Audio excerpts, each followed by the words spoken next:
Sometimes, the most powerful man in the room is the one who never raises his voice.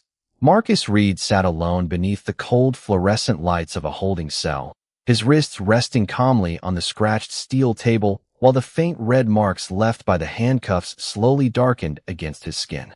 Outside the reinforced glass, Officer Derek Callahan leaned against the booking desk with the relaxed confidence of someone who believed he had just done his job better than anyone else on the shift.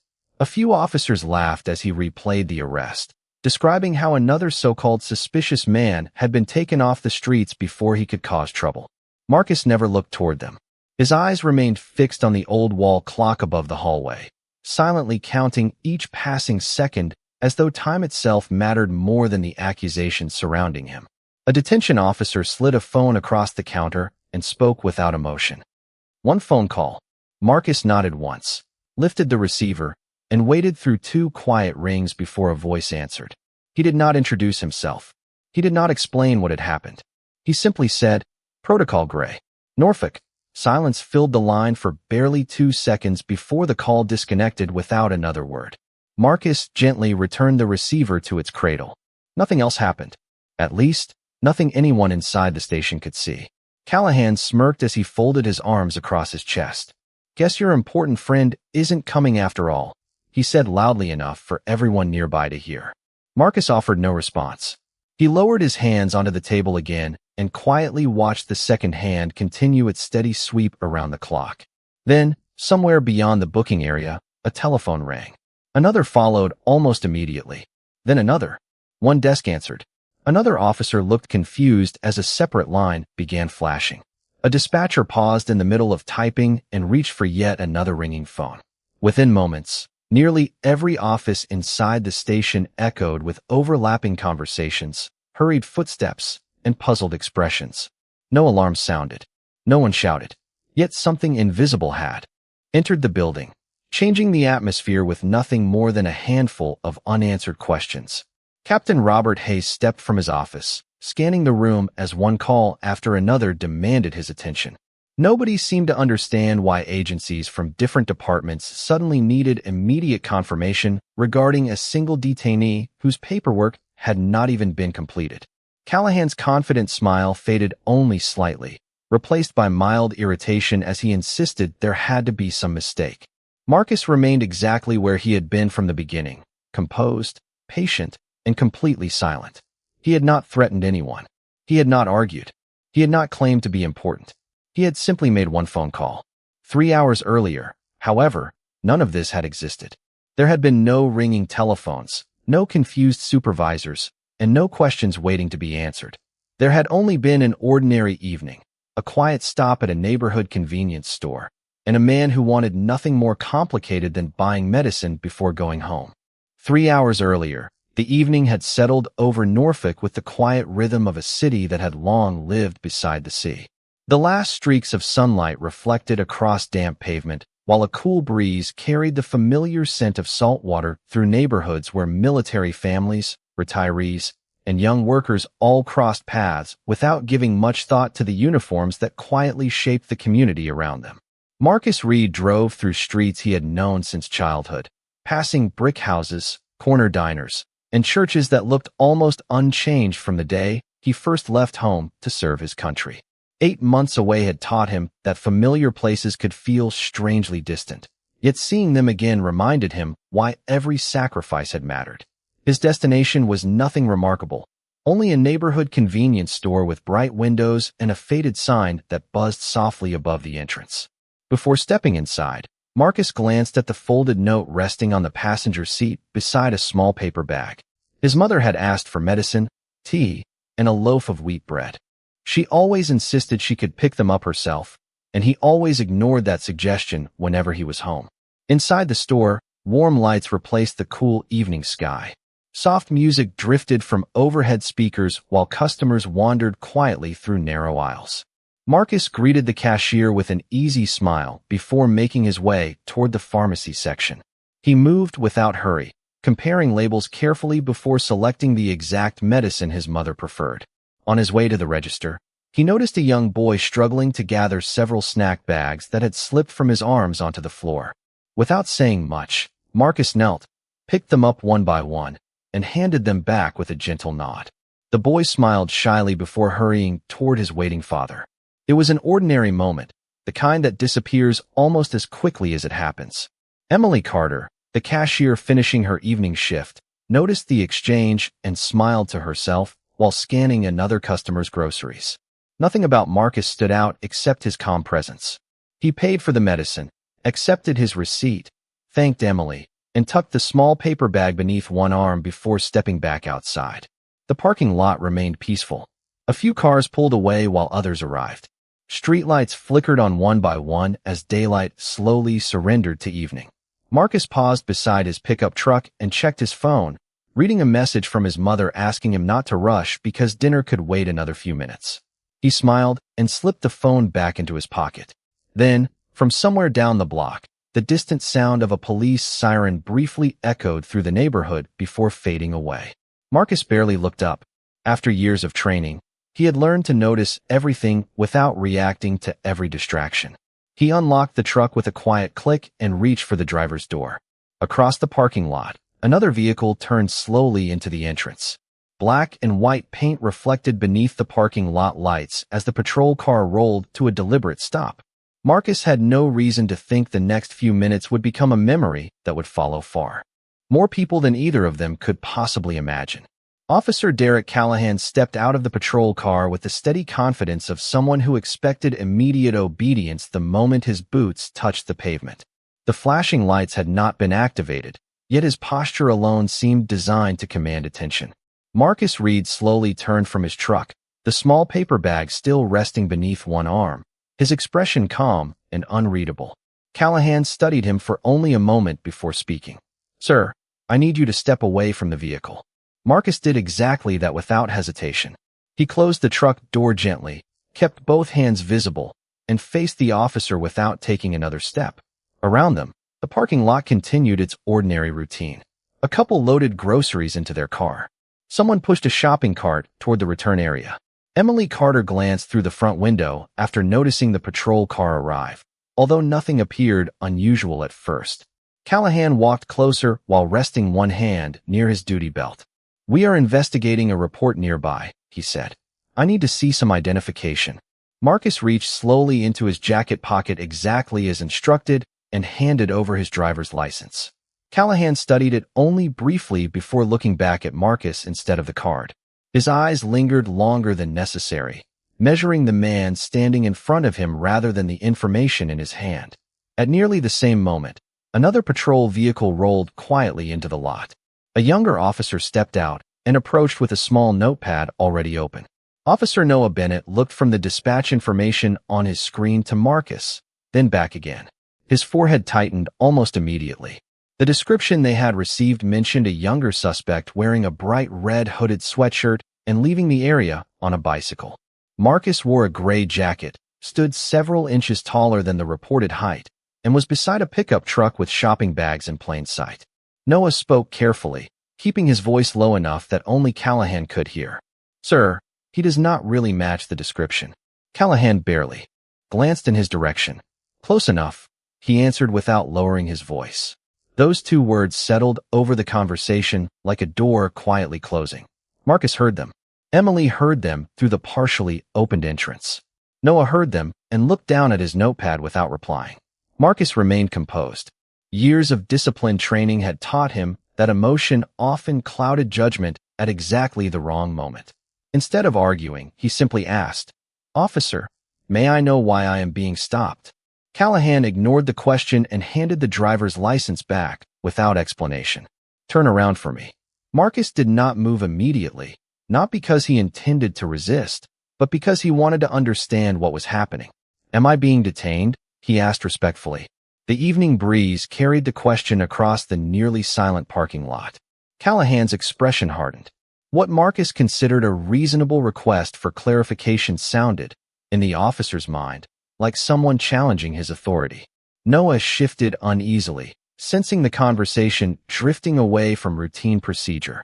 Inside the store, Emily instinctively looked toward the security camera mounted above the entrance before returning her attention to the unfolding scene outside. Marcus slowly took one careful breath. Noticing the location of every visible camera, the patrol vehicle parked several yards away, and the small digital recorder attached to Callahan's uniform. Without raising his voice or changing his calm expression, he made one simple request. "Officer, would you please make sure your body camera is recording?" For the first time that evening, Officer Derek Callahan looked directly at the small camera clipped to the front of his uniform. His thumb brushed against it with a quick, practiced motion before he returned his attention to Marcus Reed. A soft electronic tone sounded so briefly that it almost disappeared beneath the distant traffic. Marcus noticed it immediately. So did Officer Noah Bennett. Neither man said anything. Callahan took another step forward, his expression unchanged. "You do not tell me how to do my job," he said evenly. Marcus kept his hands where they could be seen. "I was only asking because I believe a recording protects everyone involved." His voice remained calm, respectful, and measured. The answer seemed to irritate Callahan even more than an argument would have. He interpreted composure as defiance and silence as attitude. "Place the bag on the hood of the truck," he ordered. Marcus complied without hesitation, carefully setting down the small paper bag containing the medicine, tea, and bread his mother had requested. Callahan opened the bag and removed each item one at a time before placing them across the truck's hood. A receipt fluttered toward the pavement before Noah quietly caught it and laid it beside the groceries. Nothing inside the bag suggested anything except an ordinary trip to the store. Emily Carter stepped outside, stopping near the entrance beneath the bright lights. "Officer," she called carefully. "He was inside the store the whole time. I checked him out myself just a minute ago." Callahan did not turn around. "Please remain where you are, ma'am." Emily hesitated. "The security cameras will show it." Callahan answered without looking back. "We will handle the investigation." Marcus watched the exchange without interruption. He recognized that every unnecessary word carried the risk of changing the direction of the encounter. Instead, he quietly observed details that most people would never notice. The parking lot security camera faced slightly toward the entrance. The patrol vehicle's dashboard camera remained pointed across the front row of parking spaces. Noah's body camera indicator still flashed steadily. Every piece of information settled into Marcus's memory with calm precision. Callahan asked another series of routine questions, but his tone suggested he had already reached a conclusion before hearing any answers. Marcus responded honestly and briefly each time. He never raised his voice. He never stepped closer. He never challenged the officer personally. Yet the conversation continued moving in only one direction. Noah glanced once more at the dispatch information on his screen, then quietly cleared his throat. "Sir, dispatch just updated the description. Again, the individual they are looking for was last seen several blocks east." Callahan barely acknowledged him. "We are finishing here first." The younger officer lowered his eyes, clearly uncomfortable but unwilling to openly challenge his senior partner in the middle of the encounter. Callahan reached for a pair of handcuffs and spoke with complete certainty. "At this point, you are being detained while we sort this out." Marcus slowly nodded once. "I understand," he replied. He offered no resistance as the handcuffs were secured according to department procedure. Several customers stopped walking and quietly watched from a distance. Emily stood frozen near the entrance, disbelief spreading across her face. Marcus looked once toward the store window, then toward the patrol vehicle, silently noting every camera that remained active. As Callahan guided him toward the waiting cruiser, Marcus realized this had stopped being about one mistaken stop. Somewhere beneath the routine words and official procedures, something far more important had quietly begun to unfold. The ride to the station passed in almost complete silence. Rain clouds gathered overhead, turning the last traces of daylight into a dull gray reflection across the windshield. Marcus Reed sat upright in the back seat, his hands resting comfortably despite the restraints, his breathing slow and steady. He watched familiar streets drift by through the window, recognizing intersections he had crossed countless times before leaving for military service. Home had always represented peace. Tonight, it felt strangely unfamiliar. Officer Derek Callahan drove with one hand on the steering wheel, occasionally speaking into the radio with calm confidence. To him, the evening appeared routine, another report completed, another detention justified, another shift moving exactly as expected. Officer Noah Bennett followed behind in the second patrol vehicle, replaying the encounter in his mind.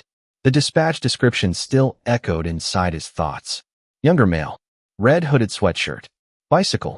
None of it matched the quiet man now being transported to the station. Yet procedure, hierarchy, and experience all seemed to push him toward silence. When they arrived, Marcus stepped out exactly as instructed and walked through the station doors without hesitation. The booking area carried the familiar sounds of ringing telephones, keyboards clicking, printers humming, and conversations blending into the background. A detention officer politely requested Marcus's personal belongings. His wallet, truck keys, watch, and cellular telephone were placed into separate evidence envelopes. Among the items was a worn stainless steel wristwatch with several faint scratches across the bezel. The detention officer paused for a brief moment while examining it. "Looks like this watch has seen a lot," he said casually. Marcus offered the slightest smile. It belonged to someone who deserved to be remembered. The officer nodded respectfully before placing it with the remaining property. Callahan had already begun typing his report. His fingers moved confidently across the keyboard, building a version of events that sounded complete long before anyone else had finished asking questions. According to the report, Marcus had appeared evasive, reluctant to cooperate, and increasingly suspicious throughout the encounter. Noah quietly read several lines over Callahan's shoulder before looking away. They did not reflect what he had witnessed. Captain Robert Hayes stepped from his office, accepted the preliminary paperwork, and skimmed through the first page. His eyes paused briefly before lifting toward Callahan. "Everything documented?" he asked. "Completely," Callahan answered without hesitation. Hayes gave a small nod. "Make sure it stays clean." The words were spoken almost casually, but Marcus heard them from several feet away. He did not know whether the captain meant accurate, organized, or uncomplicated. Whatever the intention, the phrase settled into his memory alongside every other detail from the evening. After several minutes, a detention officer approached Marcus again. "You are entitled to one phone call," she said. Callahan leaned back in his chair with a faint smile that suggested the outcome had already been decided. "Go ahead," he said. "Call whoever makes you feel important." Marcus slowly raised his eyes, meeting Callahan's gaze for the first time since arriving at the station. There was no anger in his expression, no frustration, no fear, only quiet certainty. He accepted the telephone, dialed a number from memory without looking at a screen, and waited patiently as the line connected. Everything that happened afterward would begin with fewer than 3 words. Marcus held the receiver to his ear with the same steady composure that had carried him through years of impossible decisions. When the line connected, he did not explain where he was. He did not complain about the arrest. He did not mention Officer Derek Callahan by name. His voice remained calm and precise. "Protocol Gray, Norfolk." There was a brief silence from the other end, followed by a single reply. "Confirmed." The call ended immediately. Marcus gently placed the receiver back onto its cradle and folded his hands once again. Officer Callahan let out a quiet laugh as he leaned back in his chair. "That was supposed to impress somebody?" he asked. Marcus simply looked toward the wall clock without answering. Seconds passed. Then the first telephone rang. A dispatcher answered it with her usual routine before her expression slowly changed. She looked toward Captain Robert Hayes, covered the receiver with one hand, and quietly called his name. Before Hayes could respond, another desk phone began ringing. Then another. Within moments, nearly every telephone in the booking area demanded attention. Officers exchanged puzzled glances while dispatchers repeated the same unfamiliar phrases. Verification request. Immediate confirmation. Secure records. Preserve all available footage. Captain Hayes stepped from his office and accepted the nearest receiver. His relaxed posture disappeared as he listened carefully. "Yes, this is Captain Hayes," he said. "I understand. We will cooperate." He lowered the phone only to have another one immediately handed to him. Officer Noah Bennett watched the growing confusion with widening eyes. None of this resembled an ordinary inquiry. No emergency vehicles arrived. No dramatic announcements echoed through the building. Instead, the station, filled with something far less visible but far more unsettling. Procedures began changing. A dispatcher quietly instructed another employee not to overwrite any digital recordings from that evening. An evidence technician received instructions to secure every available video source connected to the incident, including patrol vehicle recordings, booking room cameras, and exterior surveillance feeds. Nobody explained why. They simply followed directions that carried unusual authority. Callahan frowned as he noticed the sudden shift. "What is going on?" he asked, looking toward Hayes. The captain did not answer immediately. He remained focused on another conversation, taking handwritten notes for the first time that evening instead of relying on memory. Noah glanced toward Marcus, who remained exactly where he had been from the beginning. His breathing never changed. His shoulders stayed relaxed. He neither celebrated nor appeared surprised. It was almost as though he had expected this sequence of events from the moment he lifted the telephone. Callahan walked closer to the booking desk, trying to overhear fragments of the conversations filling the room. He caught isolated words, but no complete explanation. Security verification, military liaison, legal preservation, chain of custody. Every phrase seemed disconnected, yet together they formed a picture he could not understand. Hayes finally ended one call and looked directly toward Callahan. "Until we receive additional guidance," he said carefully. "No reports are to be edited, deleted, or supplemented. Every document remains exactly as it is." Callahan blinked in confusion. "For one detention?" Hayes did not answer. Another telephone had already begun ringing. Across the room, Marcus quietly lifted his eyes from the clock and spoke only once. "Now the record stays open." No one responded. But for the first time since the evening had begun, the confidence inside the station no longer belonged to the man wearing the badge. Captain Robert Hayes had barely finished one conversation before another secure line demanded his attention. The routine rhythm of the station had disappeared, replaced by careful voices, handwritten notes, and expressions that grew more serious with every passing minute. Officer Derek Callahan stood near the booking desk, waiting for someone to explain why a simple detention had suddenly become the center of so much attention. Nobody did. Instead, the front entrance opened, and a woman wearing a dark navy business suit walked inside with measured confidence. She carried no sense of urgency, only quiet authority. Beside her was another official dressed in civilian attire with a government identification badge displayed openly at his belt. The room gradually fell silent. The woman introduced herself without raising her voice. "Lieutenant Commander Sarah Whitmore, United States Navy." She placed a sealed folder on the counter before looking directly at Captain Hayes. "We are here to verify the status of Petty Officer First Class Marcus Reed and to ensure all records connected to his detention remain preserved." Hayes nodded respectfully and invited her into his office, but she remained where she was. "There is no need," she replied. "This verification can occur here." She handed over official credentials along with documentation that Hayes examined carefully. His eyes paused on several pages before lifting toward Marcus. The confidence in his expression shifted into visible concern. He looked back at Whitmore. "Everything checks out," he admitted quietly. Callahan stepped forward. "Wait a minute. Who exactly is this guy?" Whitmore answered without hesitation. "Petty Officer First Class Marcus Reed is an active-duty United States Navy SEAL currently on approved leave." The words settled over the room with remarkable stillness. Noah Bennett lowered his eyes for a brief moment, remembering the dispatch description that never matched the man standing outside the convenience store. Callahan looked from Marcus to the paperwork as if expecting someone to correct the statement. Nobody did. Marcus remained exactly as he had throughout the evening, calm, respectful, and completely silent.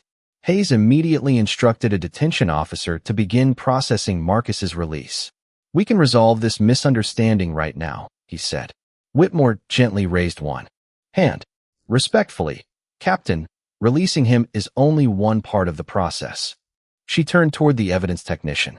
"Has every recording connected to this incident been secured?" The technician nodded. "Yes, ma'am. Patrol vehicle video, booking cameras, exterior surveillance, and dispatch recordings have all been preserved." Whitmore thanked him before looking back at Hayes. "Good. That was the purpose of the protocol." Callahan frowned. "Protocol?" The civilian official finally spoke. "The call did not request special treatment. It activated evidence preservation before routine data could be altered, replaced, or automatically deleted. Those words landed with far greater weight than the revelation about Marcus's military service. Hayes slowly lowered the paperwork in his hands. What had begun as a mistaken detention had now become a documented event with every available record locked in place.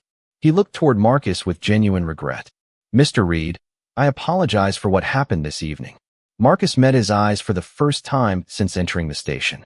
His voice remained as steady as ever. "Captain, I appreciate that." He paused briefly before asking one quiet question. "What happens to the next man who does not have a commander to make that phone call?" No one inside the room answered immediately, because every person standing there understood that the question reached far beyond one night, one arrest, or one officer. The room remained unusually quiet after Marcus Reed asked his question. Nobody reached for an immediate answer because there was no simple one to give. Lieutenant Commander Sarah Whitmore allowed the silence to settle before speaking again. "This review is no longer limited to one detention," she said. "The preservation order remains active until every relevant record has been examined." Captain Robert Hayes slowly nodded. He understood that the process had already moved beyond the control of anyone inside the station. An evidence technician began organizing digital files while another employee confirmed that every recording had been copied to secure storage. Officer Noah Bennett stood near the booking desk, watching the procedure unfold with growing unease. He remembered the dispatch description, the convenience store parking lot, and the two words that had changed everything. "Close enough." Those words refused to leave his mind. Quietly, Noah walked toward Captain Hayes carrying a thin folder from the report archive. "Captain," he said carefully, "I think you should look at these." Hayes opened the folder and immediately noticed a pattern. Several previous reports written by Officer Derek Callahan contained nearly identical language. Similar descriptions, similar conclusions, similar justifications. Each incident involved someone who had supposedly appeared suspicious before evidence had been fully collected. Hayes slowly turned another page, then another. His expression grew heavier with every document. Meanwhile, the preserved surveillance footage from the convenience store began playing on a nearby monitor. Emily Carter could be seen assisting customers while Marcus calmly selected medicine, tea, and bread before paying at the register. Timestamps confirmed he remained inside the store during the period when the reported disturbance had occurred several blocks away. Exterior cameras showed him helping a young boy gather dropped snacks before walking peacefully toward his truck. The patrol vehicle recording captured Noah quietly mentioning that Marcus did not match the dispatch description. Another camera documented Marcus politely requesting that the body camera remain recording. Every video told the same story from a different angle, and together they formed a picture that no written report could erase. Callahan watched the recordings without saying a word. The certainty that had followed him throughout the evening slowly disappeared, replaced by the realization that facts do not become weaker simply because someone chooses not to acknowledge them. Hayes closed the folder and took a long breath before speaking. "Officer Callahan, effective immediately, you are being relieved of field duty pending administrative review." His voice remained professional, neither angry nor dramatic. It was simply the next required step. Callahan looked toward Marcus as though expecting some sign of satisfaction. Instead, Marcus remained calm. There was no smile, no celebration, no desire to embarrass anyone. Whitmore noticed that silence and quietly said, "Discipline is not about humiliation. It is about accountability." Noah finally spoke with more confidence than he had shown all evening. "Captain, I am willing to provide a complete statement about everything I observed." Hayes nodded once. "Thank you, Officer Bennett." Marcus accepted the return of his personal belongings, including the worn stainless steel watch that had traveled through years of service beside him. He fastened it around his wrist, picked up the small paper bag containing his mother's medicine, and prepared to leave. As he reached the station door, he paused for only a moment before looking back across the room. "The truth did not need anyone to make it louder," he said quietly. "It only needed the chance to remain on the record." No one followed him outside, but every person in the station understood that the real investigation had only just begun. The night air felt cooler as Marcus Reed stepped outside the station, carrying the same small paper bag he had picked up hours earlier. The medicine was still inside. The loaf of bread remained unopened. Time had moved forward, Yet those ordinary items reminded him that the evening had begun with nothing more than a son running a simple errand for his mother.